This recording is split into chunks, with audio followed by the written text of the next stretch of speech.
बिस्मिल्लाहिर्रहमानिर्रहीम। अस्सलाम वालेकुम डियर स्टूडेंट्स, होप सो कि आप सब खैरियत से होंगे। डियर स्टूडेंट्स, आज हम पढ़ेंगे second year physics chapter number 21 का topic binding energy. Dear students, binding energy को डिफ़ाइन करते हैं। बाइंडिंग एनर्जी क्या है? Amount of energy released to form a nucleus, या फिर amount of energy absorb to break the nucleus. Dear students, जब हम न्यूक्लियस को बना रहे होते हैं तो उसको बनाने के दौरान जब न्यूक्लियॉन्स आपस में मिलते हैं, ये हमारे पास न्यूक्लियॉन्स हैं, प्रोटॉन्स एंड न्यूट्रॉन्स, जब ये आपस में मिलते हैं तो कुछ एनर्जी जो रिलीज़ होती है वो इन फॉर्म ऑफ क्या होती है, उसे हम कह सकते हैं कि जो बाइंड करने में न्यूक्लियॉन्स को एनर्जी रिलीज़ हुई है उसे कहते हैं बाइंडिंग एनर्जी।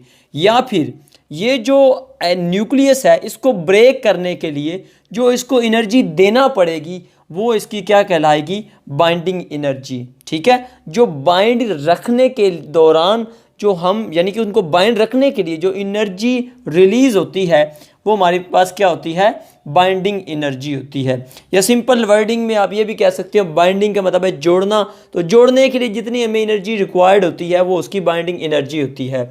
ठीक है डियर स्टूडेंट्स, अगर हम बात करें बाइंडिंग एनर्जी के मैथमेटिकली तो एनर्जी हमारे पास क्या होती है? Is equal to del M C square. यहाँ पे हमारे पास डेल एम क्या है? ये मास डिफेक्ट है। ठीक है, जो हमने प्रीवियस लेक्चर में पढ़ा। अगर हम बाइंडिंग एनर्जी को फार्मूला की मदद से लिखें तो बाइंडिंग एनर्जी हमारे पास क्या आ जाएगी? ये हमारे पास क्या है? Mass of proton, atomic number है ये हमारे पास मास ऑफ प्रोटॉन, और ये हमारे पास क्या है? Number of neutrons.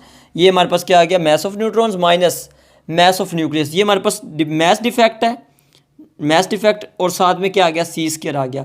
ये है हमारे पास बाइंडिंग एनर्जी। और अगर हम बात करें बाइंडिंग एनर्जी पर न्यूक्लियन तो हमारे पास बाइंडिंग एनर्जी पर न्यूक्लियन का फॉर्मूला क्या आ जाएगा? नीचे हमारे पास क्या आ जाएगा? एटॉमिक मास आ जाएगा। अब देखें इसकी एग्जांपल हम देख ले कि हमने किसी चीज़ की अगर बाइंडिंग एनर्जी पर न्यूक्लियन निकालनी है तो देखिए, लेट्स सपोज हमारे पास एक हीलियम का एलिमेंट है, उसमें हमने अगर बाइंडिंग एनर्जी पर न्यूक्लियन निकालनी है तो बाइंडिंग एनर्जी हमने प्रीवियस लेक्चर में भी की, हमारे पास कितनी है? 28.2 बाइंडिंग एनर्जी, और पर न्यूक्लियन उसका एटॉमिक मास कितना होता है? 4, तो हमारे पास 7.05 मेगा इलेक्ट्रॉन वोल्ट आ गई। यानी अगर हमारे पास हीलियम का एक एलिमेंट है तो उसमें किसी एक प्रोटॉन को, न्यूट्रॉन को, यानी न्यूक्लियन में से किसी एक न्यूक्लियन को, पर न्यूक्लियन का मतलब है किसी एक न्यूक्लियन को आपने वहाँ से निकालना है तो हमें कितनी एनर्जी चाहिए होगी? 7.05 मेगा इलेक्ट्रॉन वोल्ट। अच्छा, इसके बाद इसकी एक छोटी सी सिंप्लीफिकेशन है, कैलकुलेशन है कि अगर हमारे पास लेट्स सपोज एक वन एटॉमिक मास, यानी एक वन एटॉमिक मास यूनिट का जो है वो एक मास है हमारे पास कोई भी, तो उसको अगर हमने ब्रेक करना तो हमें कितनी एनर्जी रिक्वायर्ड होगी? तो हमें पता है वन एटॉमिक मास जो होता है वो किसके इक्वल होता है? हमारे पास 1.66 मल्टीप्लाई 10⁻27 kg। तो देखें इतने मास के लिए हमें कितनी एनर्जी रिक्वायर्ड होगी इसको ब्रेक करने के लिए? तो एनर्जी का फॉर्मूला हमारे पास क्या होता है? E is equal to del M C square. तो चूँकि मास हमारे पास ये है, इसकी वैल्यू यहाँ पे पुट की, सी स्क्वायर, सी आ गई ये हमारे पास 3 × 10⁻8, इसका स्क्वायर आ गया। जब आप इसको मल्टीप्लाई करेंगे तो you will get the answer 14.9 × 10⁻11 joule. तो ये तो हमारे पास आ गया ना जाउल में एनर्जी। अगर हम इसको मेगा इलेक्ट्रॉन वोल्ट में निकालें तो चूंकि हमारे पास वन जो इलेक्ट्रॉन वोल्ट होता है, यहाँ पे लिख लेता हूँ, वन इलेक्ट्रॉन जो वोल्ट होता है वो इक्वल होता है 1.6 × 10⁻19 जाउल के इक्वल होता है। तो हम सिंपली इस टर्म को इस पे डिवाइड कर देंगे तो हमारे पास जो आंसर है इलेक्ट्रॉन वोल्ट में आ जाएगा। तो इसको सिंपली 1.6 × 10⁻19 पे जब डिवाइड किया तो हमारे पास आंसर आ गया 931 मेगा इलेक्ट्रॉन वोल्ट। तो इसका मतलब है कि वन एटॉमिक मास का जो वन एटॉमिक मास यूनिट जो होगा हमारे पास 1.66 × 10⁻20 kg, उसको कितनी एनर्जी रिक्वायर्ड होगी? 931 मेगा इलेक्ट्रॉन वोल्ट होगी उसको ब्रेक करने के लिए।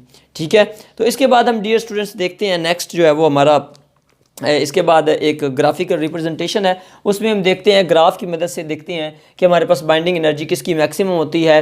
बाइंडिंग एनर्जी पर न्यूक्लियन का हम जो है वो ग्राफ बना के देखते हैं कि किसकी मैक्सिमम होती है, कौन सा सबसे ज़्यादा स्टेबल है। तो चले जी अब हम इस ग्राफ को देखते हैं। देखिए आपने एक्स एक्सिस पे न्यूक्लियन नंबर को ले लेना है और वाई एक्सिस पे बाइंडिंग एनर्जी पर न्यूक्लियन।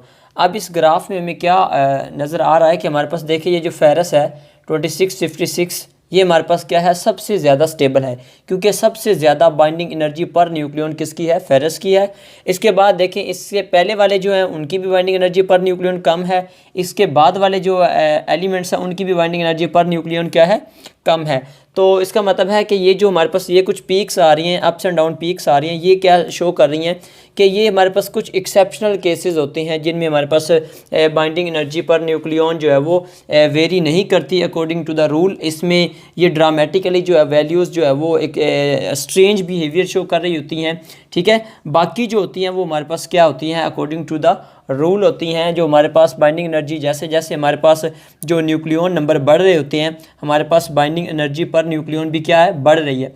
फिर एक टाइम आता है जब हमारे पास मैक्सिमम बाइंडिंग एनर्जी पर न्यूक्लियन हो जाती है किसके फेरस के लिए। उसके बाद अगेन जो है वो हमारे पास क्या होती है, जैसे जैसे हमारे एटॉमिक न्यूक्लियन नंबर बढ़ता है, चूँकि हमें पता है न्यूक्लियन नंबर बढ़ने से हमें पता है जो इलेक्ट्रोस्टैटिक जो फोर्स है वो तो बढ़ती है, लेकिन जो नंबर ऑफ़ न्यूट्रॉन्स हैं चूँकि वो क्या होते जाते हैं, वो कम होते नंबर ऑफ़ न्यूट्रॉन्स बढ़ते जाते हैं और नंबर ऑफ़ प्रोटॉन्स जो है वो इतनी तादाद में ज़्यादा नहीं बढ़ते। तो रिपल्सिव फोर्सेस कम होती हैं, अट्रैक्टिव फोर्सेस ज़्यादा होती हैं। तो चूँकि रिपल्सिव फोर्सेस कम होती हैं तो उनको बाइंड करने के लिए कम एनर्जी रिक्वायर्ड होती है, तो यहाँ पे भी बाइंडिंग एनर्जी आहिस्ता आहिस्ता कम होना शुरू हो जाती है। तो सबसे ज़्यादा मैक्सिमम बाइंडिंग एनर्जी कहाँ पे होती है, फेरस पे होती है, ठीक है। So that was all about the binding energy and hope so कि ये आपको अच्छी तरह से समझ आ गया होगा। अगर फिर भी कोई क्वेश्चन हो तो आप कमेंट बॉक्स में पूछ सकते हैं। अपना बहुत बहुत ख्याल रखिएगा। अल्लाह हाफिज़।